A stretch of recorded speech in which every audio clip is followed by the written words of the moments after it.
What's going on, everybody? C4 here, and today I am giving you guys the first sneak peek at my custom Madden 18, in quotations, Madden 19 roster. It was really popular last year. It was one of the top community files that was downloaded on the roster share. A bunch of other YouTubers used it. That was awesome. I didn't even really know about that. People were coming at me after saying, like, this YouTuber was using your rosters and shouted you out and this and that. So I would be greatly humbled by that. And I personally like to think that with the time and effort that I do put in, these are very solid rosters to try to be as humble as possible. I've been doing it for the last 2 years. And this is definitely going to be a progressional system where we're going to probably break through down all the teams. I might release it at 50,000 subscribers. I put a subscriber goal and attached it to the roster release last year. I don't know if I'm going to do it this year. It's just maybe more so, it's how I'm going to release it. I don't know if I'm going to break down all 32 teams or something like that. But today, we are just showing my rookies. My first round, in my opinion, rookies. I did 32. I think there actually might be 33. And I kind of want to get your guys' gauge. This is kind of how I want to see if I'm getting the ratings right. Am I getting the ratings that most of you guys want to see? I'm basing them basically off of historical Madden rookie ratings that we get from the EA ratings guy, with putting my own little twist and sizzle on. I mean, like last year, O.J. Howard got an 82. There's no way that O.J. Howard should have got an 82 right out the gate. You had someone like maybe Jonathan Allen, very good Alabama defensive line, only got a 73. That was pretty brutal. David Njoku, 78. That was kind of ridiculous. Mike Williams, wide receiver, 79. A little high. So what I tried to do was put my little spin on thing. Jabril Peppers got a 76. Are you kidding me? So I tried to do it within reason. And here are the ratings. So at the quarterback spot, we gave Josh Rosen an 80 overall. I feel like looking at last year's, Trubisky was the highest with a 77. I think Josh Rosen is a much more complete prospect than Mitchell Trubisky is at this point in his career. So we gave him a very illustrious 80. Usually in Madden, if it's a strong draft, you might get 480 overalls, 480 pluses.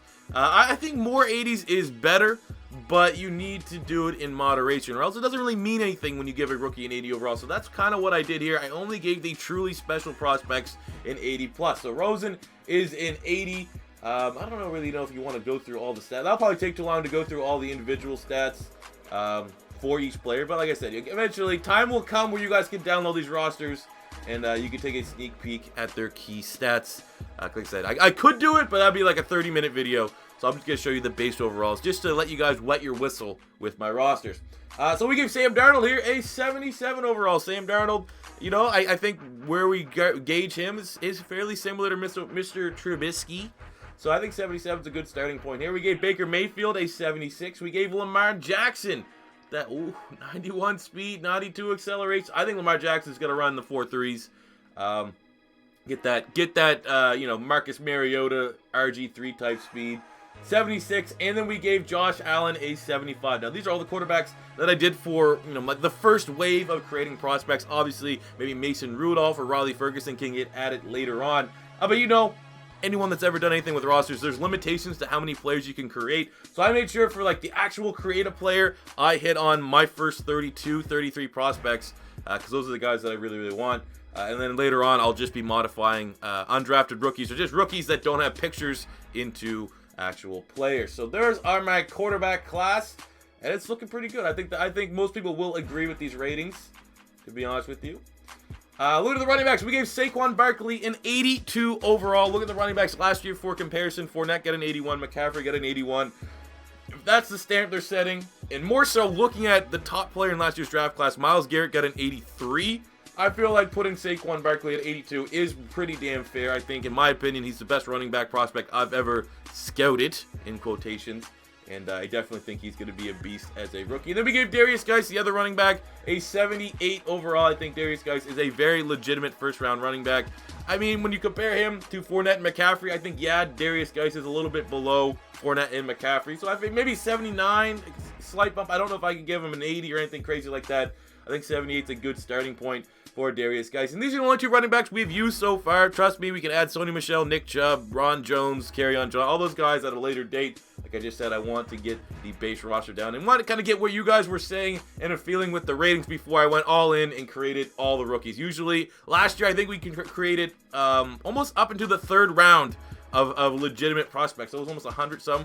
So probably do the same again this year. But before we get too crazy, I want to make sure my rating scale is in agreement with the majority. We didn't have any fullbacks. Wide receiver, we gave Calvin Ridley a 79 overall. I think he's the best wide receiver in this year's draft class. I think he's the safest wide receiver in this year's draft class. Comparing it to last year, Corey Davis got a 79, Mike Williams got a 79, John Ross got a 77. So if that's the rating scale, we're trying to keep it somewhat in the ballpark too. I think 79 for Calvin Ridley's fair. We gave a 77 to Cortland Sutton from SMU, big-bodied wide receiver. We gave Christian Kirk a 76 overall. And these are just the 3 wide receivers that we decided to start out with. There's still others that we could add, say, you know, Anthony Miller or Auden Tate or Equanimeous St. Brown or James Washington. But I'm definitely going to be adding a lot more wide receivers, but I think the big 3 right here, I think that's about fair. I think Christian Kirk maybe could be in that 77 range if you compare him to maybe John Ross as a prospect. But I think this is pretty fair to start right now. At the tight end spot, we went with 2 tight ends.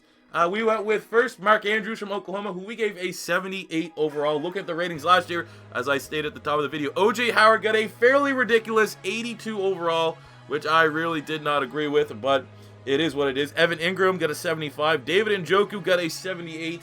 So if that's the rating scale, like I said, I think Mark Andrews, who's, in my opinion, the safest tight end prospect in this draft class, I think a 78 is a good range. And then we also used Dallas Goedert from South Dakota State. We gave him a 75 overall. Again, if Evan Ingram's the pure wide receiver-ish tight end, I think Dallas Goedert will be that in this year's draft class. I got to show you right now what we hooked him up with. The crazy 88 spectacular catch. This guy here is a human highlight reel at the tight end spot. And I think that's actually kind of fair to, like, Adam Shaheen got a fairly decent rating from Chicago. And in terms of quality of competition and what school they're coming from, that's probably the closest comparison we have for Goddard. So I think 75 is a good starting point. Those are the only 2 tight ends we've used thus far. We still could add Mike Gesicki, Hayden Hurst at a later date. Looking at our left tackles, we have Connor Williams, who I currently have as my top tackle in this year's draft class. We gave him a 77. Look at the tackles last year. Garrett Bowles was the first one off the board. He got a 77. Ryan Ramczyk got a 78. So if that's the case, I feel like Ramczyk was a safer prospect than any tackle in this year's draft class. So because of that, I think 77 is going to be the cap and the starting point. So we gave Williams a 77. We gave Mike McGlinchey here a 75. And then at right tackle, we gave Orlando Brown a 77. As a lot of people are undecided, myself included, who truly is the better of Orlando Brown and Connor Williams. I give him the slight edge to Williams, but it's really, really close. So I feel like giving both these guys a fairly good rating at the start is good. And it seems like usually high 70s for first-round offensive linemen is the norm. At the left guard spot, we have Quentin Nelson, who many regard as the top pound-for-pound prospect in this year's draft class. I don't know about that, but I definitely think he's top 5, so we gave him a very nice 80 overall base rating. I think he's ready to start day 1. He's going to be very, very good and should be top 10 pick, 100%. And then we have Will Hernandez, who I think will be the second interior offensive lineman that could be selected in the first round. We gave him a 76. He is an absolute beast. I think we actually hooked him up with really, really good run blocking, because he's definitely maybe the best run blocking offensive lineman in this year's draft class, and we gave him with the 87 run block, so it's looking pretty good there. At the center spot, we created one center, and his name is Billy Price from Ohio State. I don't know if a center's going to go in the first round, but he is a day 1 starter in my opinion, which is why we included him, and he gave him a nice 76 overall. So it's kind of similar to maybe what Ryan Kelly got when he got drafted out of Alabama to the Indianapolis Colts. All right, moving to the defensive side. We have not a whole lot of defensive ends, to be honest with you.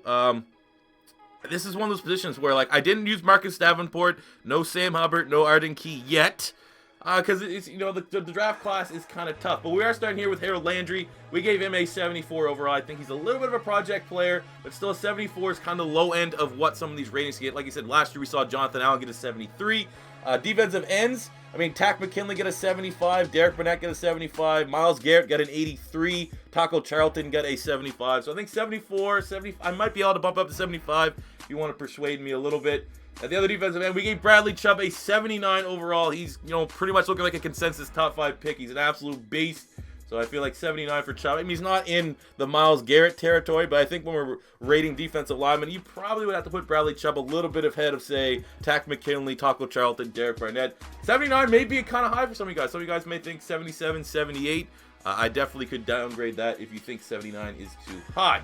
Looking at defensive tackles, we're starting with Vita Valle. We gave him a 76 from Washington. Look at D tackles from last year. Like I said, Jonathan Allen got a 73. Solomon Thomas was, you know, a top D tackle. He got a 79. I feel like the 79 was a little high because you saw what he did with the 49ers. I think 76 is a good starting point here for Vita Valle. And we also have Maurice Hurst, who got a 75, and Deron Payne that got a 75. I feel like, you know, that should be it. I could adjust it. I mean, Valle could get a 78. We could bump 76s or something like that. But I feel like this is like a safe starting point for our interior defensive linemen. Linebackers are interesting. Linebackers constantly get really, really low ratings. Like looking at last year, Hassan Riddick 73, Jarrett Davis 74, Harris from the Dolphins 73, TJ Watt 74, Reuben Foster, who was like as good as probably almost any linebacking prospect, got a 76. And I personally disagree with these ratings, which is why I went a little bit off the beaten path. So we started out with Malik Jefferson. I think, you know, probably will be a first-round pick because of this probable tag. I feel like a 74 is a good starting point for him. But looking at the middle linebackers, I gave Roquan Smith a 78. I think, you know, Roquan Smith and Reuben Foster are as interesting of a prospect and almost similar in terms of play style and production and how well I think they'll get on in the NFL. So I think Foster should have started with a 78, so that is why I'm giving Roquan a 78. We have Rashaan Evans, who we gave a 75. We have Tremaine Edmonds, who we gave a 75. These are just safe starting points. I definitely can raise them up if you guys really want me to differentiate from what Madden usually gives the rookie linebackers. I don't know if we have a right outside linebacker. No, we do not. All right, so we're moving into the secondary, where we are going to be looking at last year's ratings. I mean, last year's cornerback class was really, really good.